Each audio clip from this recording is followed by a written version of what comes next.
Welcome to my channel for smart learners. Yes, welcome to my channel for the smart learner. Be smart and learn to be smart. To learn smartly, please join Hellosmart Shiksha. Hello everybody, I am back again with the next topic of grammar, that is voice. Today we'll be discussing about the voice. This is one of the important topic of grammar. In this video, you will get clear and complete information of the voice, but all the rules of the voice cannot be included in a single video. Therefore, we will have another parts also regarding this topic. Please do not miss any other parts to watch the video in order to have clear and complete information of the voice. Not to miss any other parts, please subscribe the channel, press the bell icon for all notification. When I upload the video, you will get information. Now, let's get started. Today's class that is related with voice. We'll begin from the basic concept of the voice. But before that, to understand the voice clearly, you need to have the knowledge, you need to have the ideas regarding subject, verb, object. You need to identify subject, verb, object. Similarly, you need to identify the tense. There are 12 types of tense. You need to identify them. Similarly, you need to identify the sentence. There are 5 types of sentences. You need to identify them. Voice. There are 2 types of voice, active voice and passive voice. You will have to change active voice into passive voice and passive to active.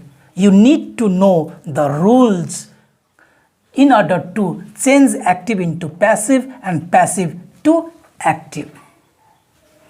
So first, let's talk about active voice. Active voice generally stands on the structure subject, verb, object.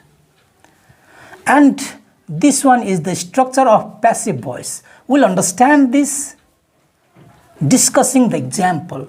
Let's discuss about the example. The first example is here, Ram writes a letter. Second example, he taught me. The third example, they were singing a song. Now let's change this active voice into passive voice. First, you'll have to identify them. This one is subject, this one is verb, and this one is object. And then after this one is simple present tense. And this one is assertive sentence. Okay, let's change them into passive. This one is object, you'll have to change it into subject. So, a letter. Then after you will have to use be verb. Be verb is written here. Be verbs is, am, are, was, were, be, been, being. So you will have to use this be verb according to the tense. Okay. So what be verb will be here? A letter. This one is simple present tense. So it takes is, am, are. Which one will be here? A letter. A letter is subject, it takes is, therefore here will be is. A letter is, then after you will have to change this verb into B3. A letter is written, then after you will have to add by, and then you will have to change this subject into object Ram. In this way we change into passive. Similarly, this one is active, you will have to change it into passive.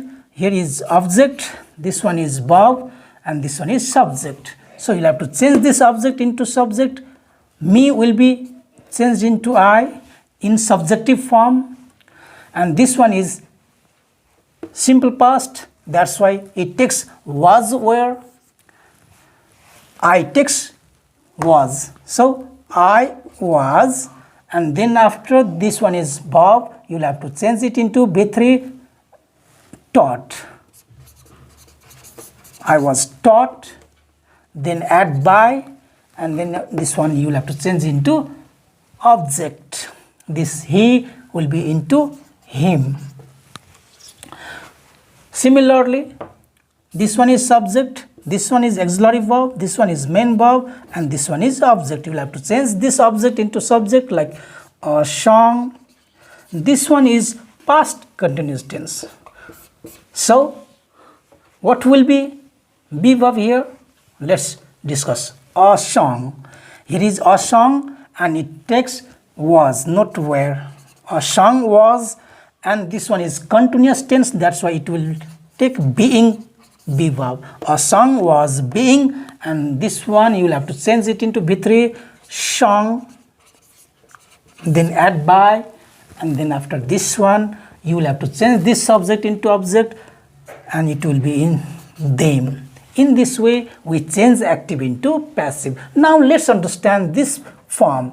Yes, object is changed into subject. So object slash subject, then we'll have to use be verb. This be verb here is written. These are the be verbs. You need to know these are the be verbs. You'll have to use this verb according to number, person, and tense. Then after you'll have to change main verb into B3, then add by, and then after you will have to change subject into object. This is the structure of passive voice. Now same thing we will write in the rules. As a basic rules, we will write the same thing that we have discussed here. Okay, so as a basic rules, we changed object into subject. So you will write as a basic rule, change object into subject. In short form I am writing. Then you will have to add be verb. Add be verb. Be verb here is, am, are, was, were, be, being, been, according to tense and number, person of new subject. This one is new subject. This one is new subject, and here this one is new subject. This one is new subject because that is in the object and you change this object into subject. That's why we called it as a new subject. Okay, we'll have to use be verb. We have to use be verb. This be verb according to tense and number, person of new subject. This one new subject, this one, and this one is new subject. According to this you will have to change be verb. And I will give you detailed ideas about the be verb, giving a chart. Now change main verb into B3.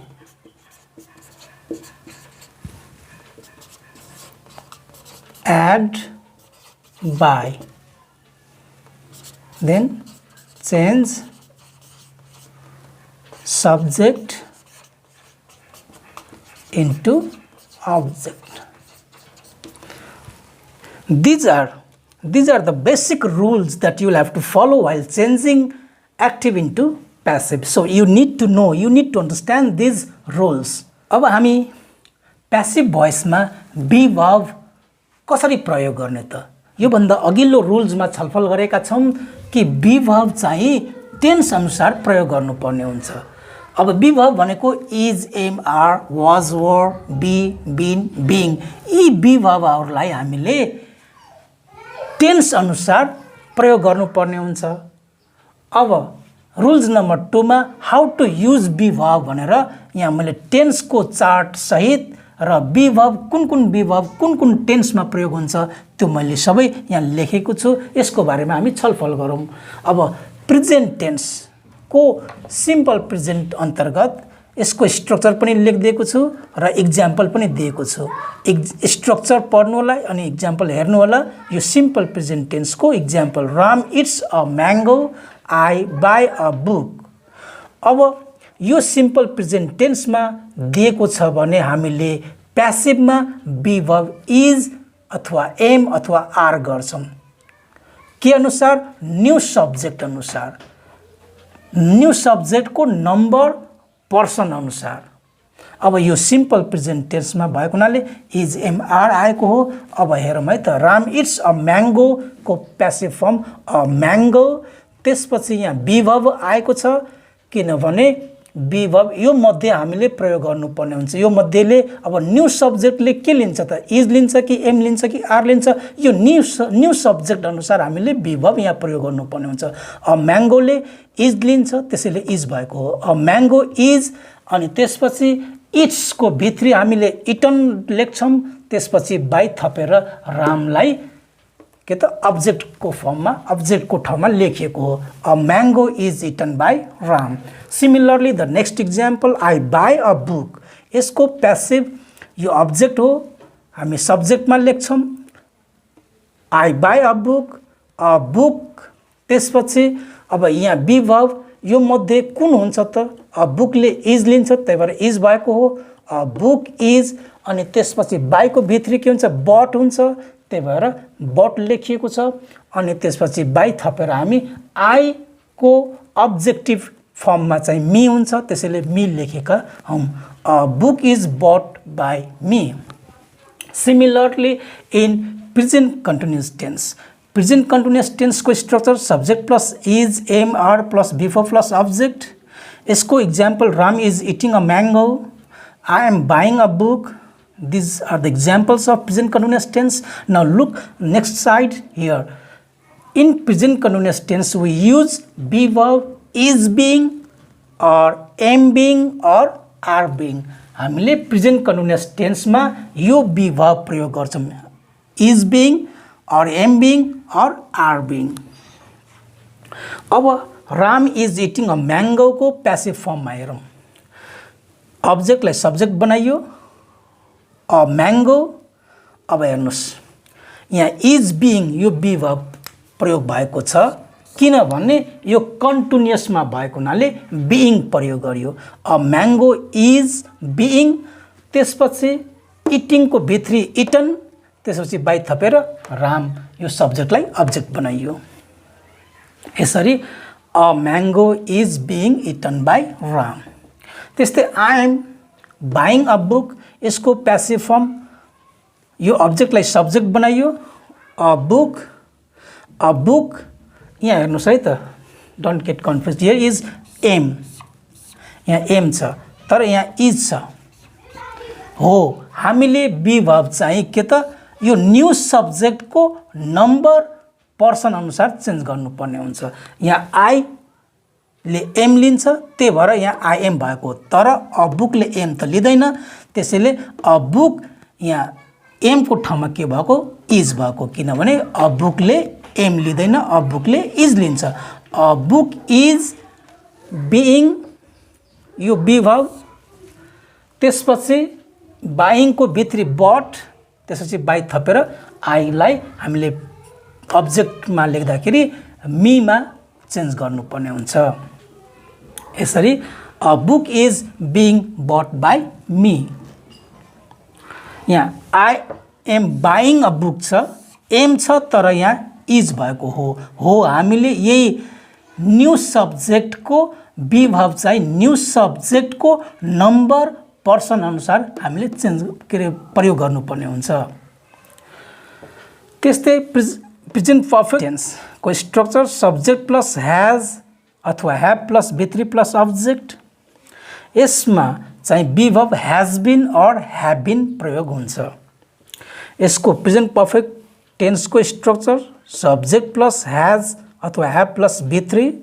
यसको example Ram has eaten a mango, I have bought a book. यसको प्यासिभमा a mango अब हेर्नुहोस् ह्याज बिन प्रयोग भएको छ be भर्बको रूपमा a mango ह्याज बिन किनभने प्रेजेन्ट पर्फेक्ट टेन्समा भएको हुनाले ह्याज बिन प्रयोग भएको हो अ म्याङ्गो ह्याज बिन त्यसपछि इटनको भित्री इटन नै इटन अनि बाई थपेर सब्जेक्टलाई अब्जेक्ट बनाइएको छ त्यस्तै I have bought a book has been be verb थपिएको छ a book has been bought by me यसरी हामीले चेन्ज गर्नुपर्ने हुन्छ अब प्रेजेन्ट पर्फेक्ट कन्टिन्युअस टेन्स को structure subject plus has been have been plus before plus object जस्तो example यहाँ Ram has been eating a mango अब प्रेजेन्ट पर्फेक्ट कन्टिन्युअस टेन्सको प्यासिभ फर्ममा चेन्ज हुँदैन यसको प्यासिभ फर्म हुँदैन त्यसैले नो चेन्ज लेखिएको छ अब हामी कुरा गर्छौँ पास्ट टेन्सको पास्ट टेन्समा हामीले बी भर्बहरू के प्रयोग गर्छौँ त अघिको जस्तै हामीले यहाँ टेन्स अनुसारको बी भर्बहरू लेखिदिएको छु यसको बारेमा छलफल गरौँ 1 मा दिएको छ सिम्पल पास्ट टेन्स यसको structure subject plus V2 plus object यसको example Ram ate a mango I bought a book अब सिम्पल पास्ट टेन्स दिएको छ भने बी भर्ब चाहिँ वाज अथवा वर प्रयोग गर्छौँ अब यसको राम एट अ म्याङ्गोको प्यासिभ फर्ममा हेरौँ अ म्याङ्गो अब यहाँ बी भर्ब वाज छ अ म्याङ्गो वाज त्यसपछि एटको भित्री इटन अनि बाई राम त्यस्तै आई बट अ बुक यसको passive a book was this one is be verb a book was bought by me past continuous टेन्सको सेन्टेन्सको प्यासिभ फर्ममा चाहिँ वाज बिङ अथवा वर बिङ प्रयोग गर्छौँ पास्ट कन्टिन्युअस टेन्सको स्ट्रक्चर चाहिँ सब्जेक्ट प्लस वाज अथवा were plus before plus object example Ram was eating a mango I was buying a book यसको प्यासिभ फर्ममा a mango was being B verb यहाँ प्रयोग भएको छ was being or were being प्रयोग गर्छौँ अ म्याङ्गो वाज बिइङ त्यसपछि यो बिफोरलाई मेन भर्बलाई हामी V3 मा चेन्ज गऱ्यौँ अनि by Ram a mango was being eaten by Ram similarly next I was buying a book यसको प्यासिभ फर्ममा a book was being this one is be verb a book was being but by me similarly in past perfect tense we use be verb had been past perfect tense को structure subject plus had plus V3 plus object अब यसको example Ram had eaten a mango I had bought a book यसको passive form मा a mango यो past perfect tense मा भएको हुनाले had been be verb प्रयोग भएको छ अ म्याङ्गो ह्याड बिन अनि V3 मा छ यसलाई V3 मै लेख्ने पर्ने हुन्छ a mango had been eaten त्यसपछि बाई राम त्यस्तै next example I had bought a book यसको प्यासिभ फर्ममा a book had been bought by me यो बी भर्ब प्रयोग भएको छ यसरी पास्ट टेन्समा हामीले यो बी भर्ब प्रयोग गर्नुपर्ने हुन्छ सिम्पल पास्टमा पास्ट कन्टिन्युअस टेन्समा हामीले यो बी भर्ब प्रयोग गर्नुपर्ने हुन्छ र पास्ट पर्फेक्ट टेन्समा हामीले यो बी भर्ब प्रयोग गर्नुपर्ने हुन्छ यो बक्समा दिएको बी भर्ब चाहिँ पढ्नुपर्ने हुन्छ अब हामी हेरौँ पास्ट पर्फेक्ट कन्टिन्युअस टेन्सको यसको स्ट्रक्चर हुन्छ subject plus had been plus subject plus had been plus before plus object यसको example Ram had been eating a mango यो पास्ट पर्फेक्ट कन्टिन्युअस टेन्सको प्यासिभ फर्म हुँदैन त्यसैले यहाँ नो चेन्ज लेखिएको छ अब हामी फ्युचर टेन्सको छलफल गरौँ अब फ्युचर टेन्समा हामीले बी भर्ब के प्रयोग गर्छौँ त यहाँ मैले लेखिदिएको छु अब सिम्पल फ्युचर टेन्समा हामीले be verb will be or shall be प्रयोग गर्छौँ सिम्पल फ्युचर टेन्सको स्ट्रक्चर हुन्छ। मैले एक स्ट्रक्चर पनि लेखिदिएको छु अनि इक्जाम्पल पनि यहाँ लेखेको छु। स्ट्रक्चर सब्जेक्ट प्लस स्याल or will plus B1 plus object. Example, Ram will eat a mango. I shall buy a book. अब हामीले यसलाई प्यासिभमा चेन्ज गर्दाखेरि will be or shall be प्रयोग गर्छौं बी भर्बको रूपमा। अब यहाँ हामीले अघिको रुल जस्तै अ म्याङ्गोलाई अब्जेक्टलाई सब्जेक्ट बनाइयो अ म्याङ्गो। अब बी भर्ब के हुन्छ त will be यहाँ, किनभने स्याल चाहिँ आई र विल लिन्छ। यहाँ अ म्याङ्गो भएको हुनाले विल बी भएको हो। अ म्याङ्गो विल बी अनि इटको भित्री इटन बाई राम, यो हामीले बी भर्ब सम्झिनु पर्ने हुन्छ। त्यस्तै आई स्याल बाई अ बुक। अब यसको प्यासिभ फर्ममा अ बुक यहाँ विल बी प्रयोग भएको छ बी भर्बको रूपमा। त्यसपछि बाईको भित्री अनि बाईको भित्री बट, त्यसपछि बाई लगाएर सब्जेक्टलाई अब्जेक्ट बनाइएको छ। त्यस्तै फ्युचर कन्टिन्युअस टेन्सको structure subject plus shall be or will be plus before plus object. यसको example Ram will be eating a mango. त्यस्तै I shall be buying a book.